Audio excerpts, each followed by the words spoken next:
நேற்றைய தினம் யாழ்ப்பாணத்தில் உள்ள பள்ளிவாசல் ஒன்றில் அதிர்ச்சிகரமான சம்பவம் ஒன்று இடம்பெற்றுள்ளது. யாழ்ப்பாணத்தில் உள்ள பள்ளிவாசல் ஒன்றில் தொழுகையில் ஈடுபட்டுக் கொண்டிருந்த வேளையில் வாளுடன் இளைஞன் ஒருவன் புகுந்ததால் பரபரப்பு ஏற்பட்டுள்ளது.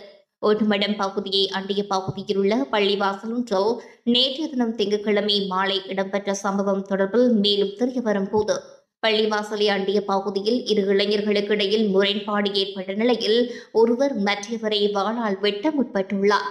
குறித்த தாக்குதலில் இருந்து தப்பித்து அங்கிருந்து ஓடிய இளைஞன் அருகில் இருந்த பள்ளிவாசல் ஊடாக தப்பிச் சென்றுள்ளார். இதன்போது குறித்த இளைஞனை வாளுடன் துரத்தி வந்த இளைஞனும் பள்ளிவாசலுக்குள் புகுந்த வேளையில் அங்கு தொழுகையில் ஈடுபட்டிருந்தவர்கள் மத்தியில் பெரும் பரபரப்பு ஏற்பட்டுள்ளது.